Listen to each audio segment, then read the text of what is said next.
Di dalam 2 Timotius 2 ayat 1 sampai dengan ayat yang keempat berkata, sebab itu hai anakku, jadilah kuat karena anugerah di dalam Kristus Yesus. Jadi setelah kita menerima anugerah Tuhan, seharusnya kita menjadi kuat. Bukan apa-apa menyerahkan sama Tuhan. Ada problem, serahkan sama Tuhan. Ada kelemahan daripada diri kita, keinginan daging kita, dan lain sebagainya, serahkan lagi sama Tuhan, supaya Tuhan yang menyelesaikan. Ini firman Tuhan bilang, jadilah kuat karena anugerah di dalam Kristus Yesus. Jadi kalau kita terima anugerah, seharusnya kita jadi kuat, bukan malah jadi lemah. Amin. Amin. Kuat untuk mengatasi, kuat untuk mengalahkan problem, masalah, kelemahan daging kita. Seharusnya itu.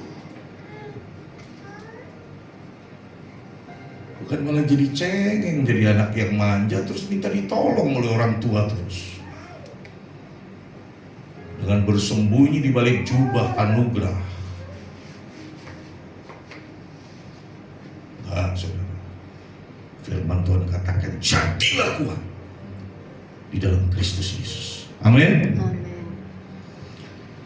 Semua yang telah engkau dengar daripadaku di depan banyak saksi, percayakanlah itu kepada orang-orang yang setia, yang juga cakap untuk mengajar orang lain. Makanya menerima anugerah itu bukan tanpa adanya tanggung jawab. Menerima anugerah itu mesti ada tanggung jawabnya. Tanggung jawabnya mendidik orang-orang, memberi kesaksian melalui hidup kita, dan tidak boleh malah menjadi batu sandungan. Dan sekali lagi bersembunyi di dalam jubah anugerah.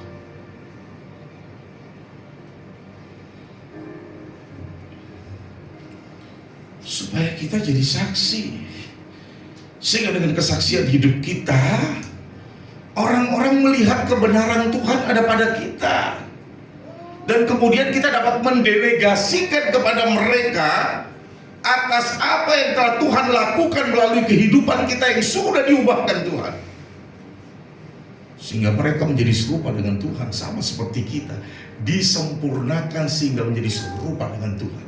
Amin. Amin. Amin.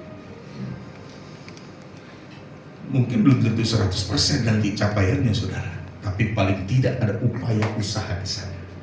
Selebihnya Tuhan yang akan menyempurnakan. Amin. Amin.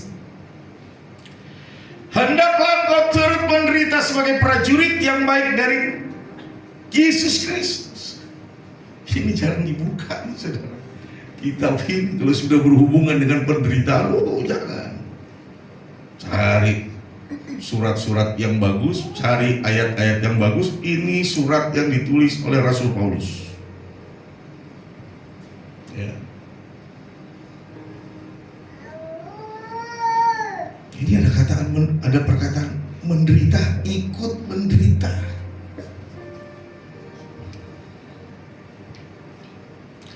Seorang prajurit yang sedang berjuang tidak dipusingkan dengan urusan-urusan kehidupan, agar ia dapat menyenangkan orang yang telah memilihnya menjadi prajurit. Tugas kita satu saja, saudara, menyenangkan Bapa Yahweh. Amin. Amin. Karena urusan-urusan yang lain nanti Dia yang perlengkapi. Jangan pernah takut.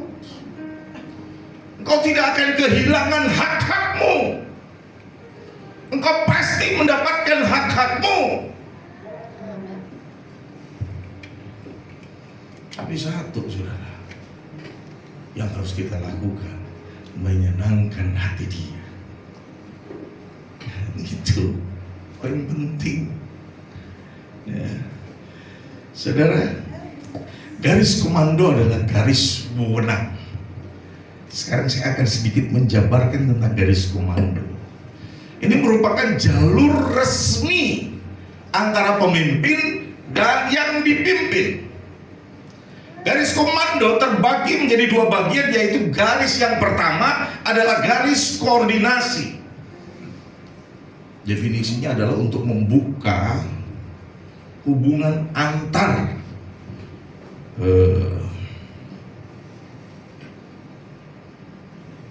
bagian-bagian di dalam organisasi agar tujuannya supaya dapat bekerja sama. Itu tujuannya. Ya, itu definisinya. Nah, sekarang tujuan daripada garis koordinasi adalah memastikan kelancaran komunikasi agar mendapat atau mencapai tujuan bersama.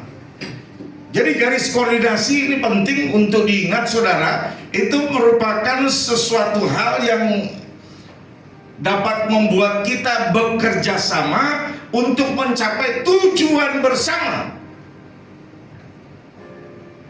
Itu namanya garis koordinasi. Sekarang yang kedua, di dalam garis komando itu juga ada struktur organisasi. Ini merupakan garis kepemimpinan dalam bagan organisasi. Garis komando merupakan hubungan vertikal, horizontal. Vertikal itu adalah hubungan antara pemimpin dan yang dipimpin. Sementara garis horizontal adalah hubungan dengan sesama orang-orang yang dipimpin. Atau boleh juga dimaknai bagian daripada tugas yang harus diemban. Ya, itu. Kita mesti tahu nih tentang ini. Ya. Nah, selanjutnya, ini baru masuk ke pokok bahasa. Saya sudah melihat, mempelajari beberapa sejarah, karena memang saya sangat suka sekali dengan yang namanya sejarah, ya, tentang kemenangan dan kekalahan yang terjadi dalam sebuah pertempuran.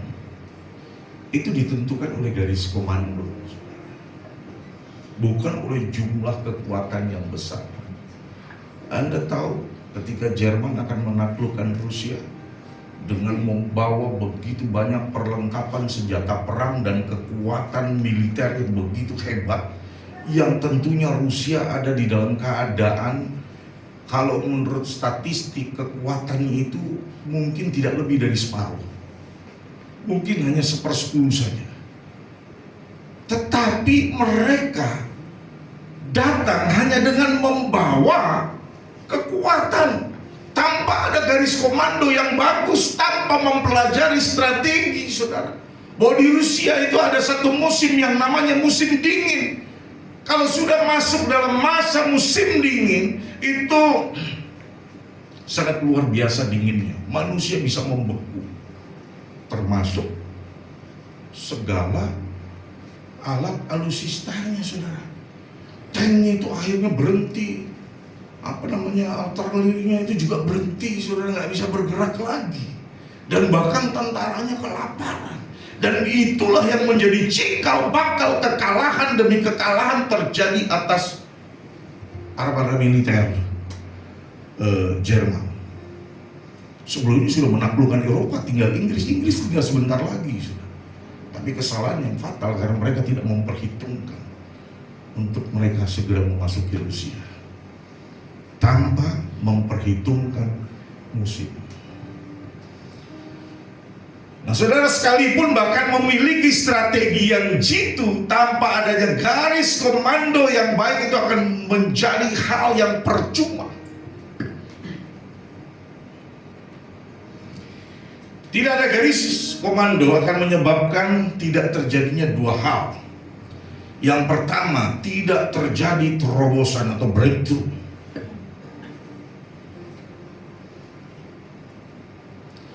Garis komando Komando mengajarkan kita bagaimana kita mendengar dengan baik dan mengerti dengan baik. Karena kita mencernanya, selanjutnya kita akan melakukannya itu dengan sangat baik. Kalau tanpa mendengar dengan baik, tanpa mengerti dengan baik, percaya, kita tidak dapat melakukannya dengan baik. Garis komando akan memimpin, mengarahkan kita untuk melakukan atau mendengar yang baik, mengerti yang baik, dan melakukan yang baik. Hasilnya excited, membuat kita kagum dengan karya Tuhan. Ya, seperti yang kami alami itu mungkin hal kecil, 600.000,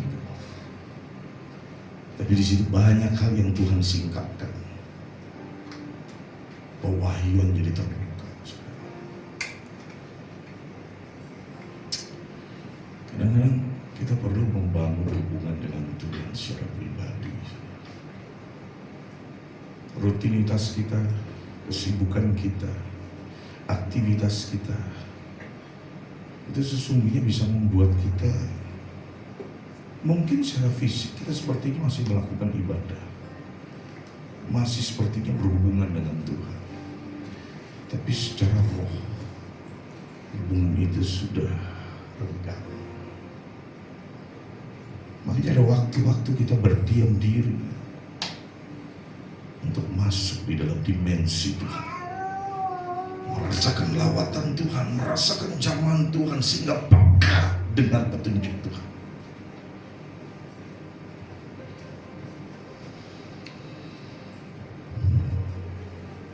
Ya saudara, contohnya saudara,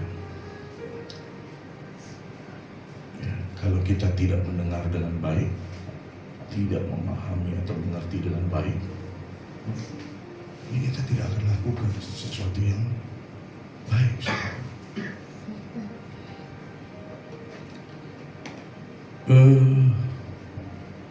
Memang betul ada ayat firman Tuhan berkata, iman tanpa perbuatan pada hakikatnya dalam hati.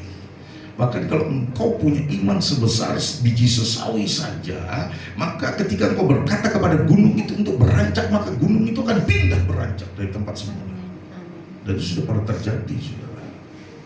Saya sudah pernah bahas dalam khotbah beberapa waktu yang lalu. Tempatnya ada, lokasinya ada, otentiknya ada. Jadi kitab suci kita bicara tentang kebenaran yang otentik, bukan konon, bukan katanya, tapi otentik, ada buktinya, ada tempatnya, dibukukan, dicatatkan.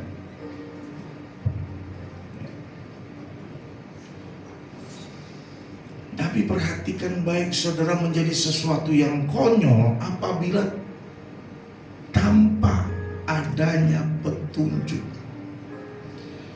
Kalau kita baca ya dari Kejadian pasal 15 ayat 12, dari ayat yang pertama sampai ayat 12, saudara. Di situ kan ada janji Tuhan kepada Abraham. Dan Abraham segera merespon janji Tuhan. Dia dapat petunjuk, baru dia melangkah. Dia mengolah apa yang Tuhan katakan, kemudian dia melangkah dengan iman. Dan setelah dia lakukan dengan imannya, ada petunjuk lagi, saudara. Jadi before after, sebelum dan sesudah iman itu dimanifestasikan, pasti ada petunjuk. Coba Anda baca nanti itu, Kejadian 15 ayat 1 sampai 12. Sebelum dan sesudah ada petunjuk. Jadi Tuhan gak biarkan kita sendirian. Kadang kita yang membuat telinga atau mata batin kita, telinga rohani kita ditutup atau tertutup. Bukan Tuhan yang buat, kita yang buat. Sehingga kita tidak mampu melihat rencana Tuhan yang hebat. Kita tidak mampu mendengar petunjuknya dengan seksama. Karena kita yang tutup telinga rohani kita, kita yang tutup mata batin kita. Sehingga kita tidak mengerti kebenaran dan kita tidak mendengar isi hati Tuhan. Ini contoh lagi yang paling gampang lagi, saudara. Dalam hal menabur aja, saudara. Secara natural, seringkali pasti ada yang namanya keraguan. So kita lihat di dalam 2 Korintus 9 ayat 10 sampai 11, coba tampilkan, nggak bisa dibesarin ya. Nah ini ayatnya bunyi begini, saudara. Elohim yang menyediakan benih bagi penabur dan roti sebagai makanan, Dia juga akan menyediakan benih bagi kamu dan melipat gandakannya, dan Dia juga akan menumbuhkan buah-buah kebenaranmu sehingga kamu diperkaya dalam segala hal dan akan membuahkan ucapan syukur kepada Elohim melalui kamu. Para rasul yang bicara, rasul yang bicara. Jadi ketakutan manusia itu yang membuat imannya tidak muncul terlihat. Perbuatan imannya, ya. Seringkali takut dan berpikir tentang sesuatu yang berhubungan dengan dirinya, dengan situasi keluarga. Bagaimana mungkin?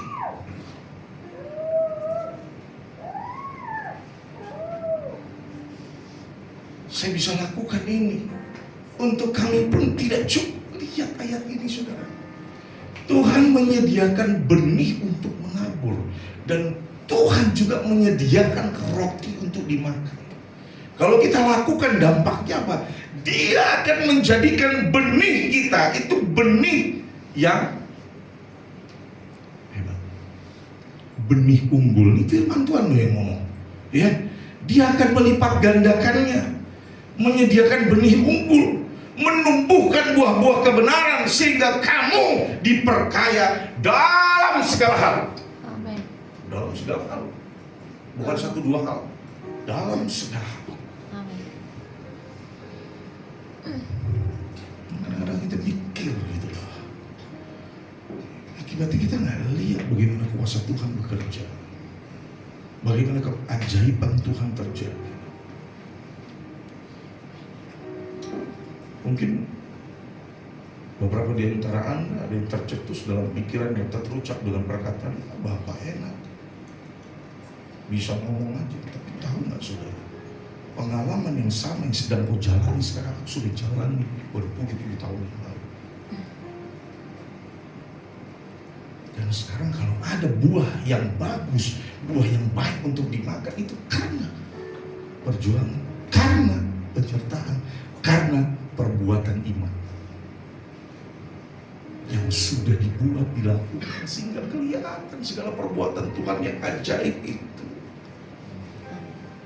Contoh lagi, saudara, saya kembali kepada peristiwa tentang tiket tadi, itu sudah hangus, harus keluar lagi kurang lebih 4 juta. Siapa yang salah? Salah diri sendiri. Karena tidak teliti melihat dan memperhatikan jam berapa harus berangkat. Tapi justru di dalam sebuah kesalahan yang tanpa sengaja dilakukan, tapi ada iman di sini.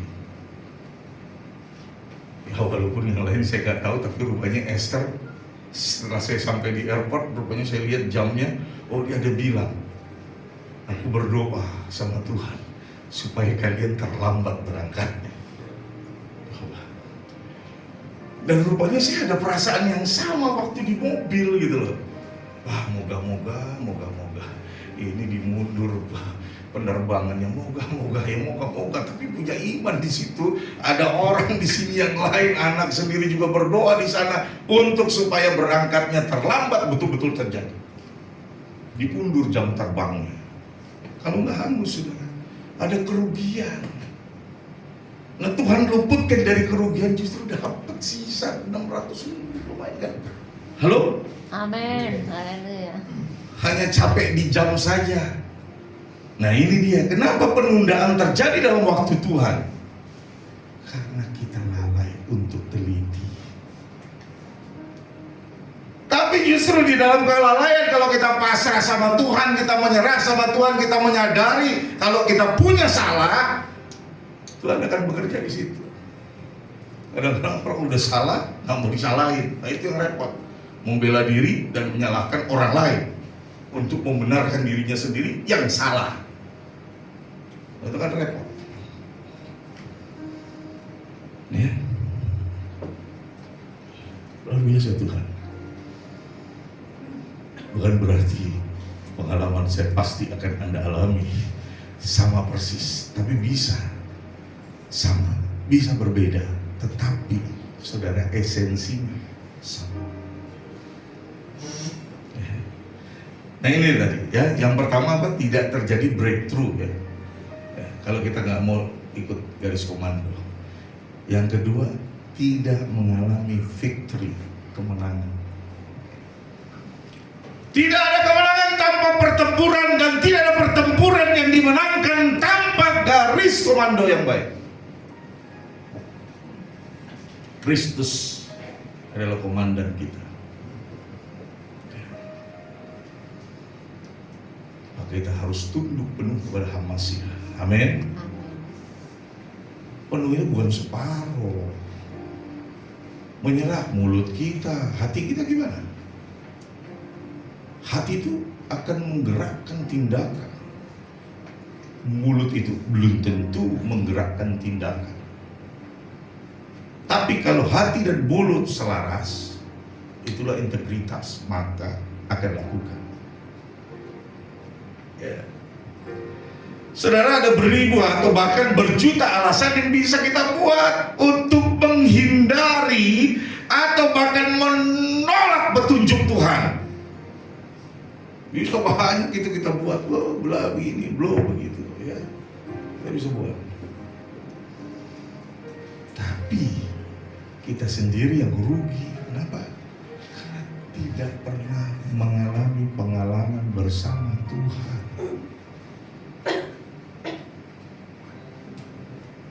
Betul saudara. Ini beberapa tahun yang lalu, tapi sering kali sudah saya sampaikan, nggak tahu Anda enggak atau enggak. Di jam doa, dulu jam doa itu 12 siang hari Jumat. Masih di Ruko Lama sana. Duit saya tinggal 2.000 perak. Jangankan untuk beli belanja, untuk beli bensin itu nggak cukup. Tapi saya nggak pernah mengeluh minta. Menghimbau supaya orang kesian, supaya orang akhirnya memberi saya atas dasar mereka mengasihani saya. Ya. Saya berdoa. Saya melayani Tuhan yang punya kuasa di bumi dan di surga, yang sudah memanggil saya untuk menjadi prajurit. Maka engkau sebagai komandanku akan menyediakan segala yang aku perlukan. Berdoa, santai saja, terus berdoa. Selesai dari berdoa, dulu kayaknya belum handphone yang lama seperti belum handphone yang baru seperti sekarang ya. Tapi handphone zaman dulu jadi lewat SMS, tapi ada SMS banking juga, bunyi titik. Selesai doa tuh, begitu dibuka sekian juta masuk rekening.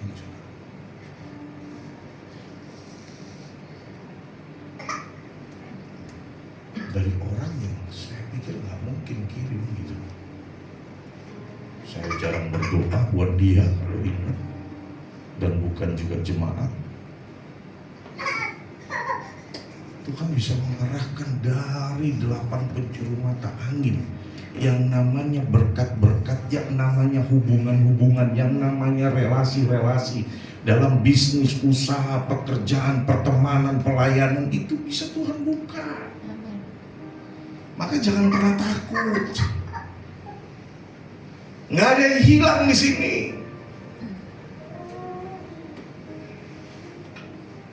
Kalau mau mengalami victory, mau mengalami kemenangan, masuk ke dalam peperangan. Peperangannya apa? Rasa khawatir kita itu peperangan, itu areanya. Masuk ke situ. Jangan hanya di luar. Kalau hanya di luar nggak ngalamin apa-apa, nggak ngalamin terobosan, nggak ngalamin victory. Matius 6 ayat 33 berkata, tetapi carilah dahulu kerajaan Elohim dan kebenarannya.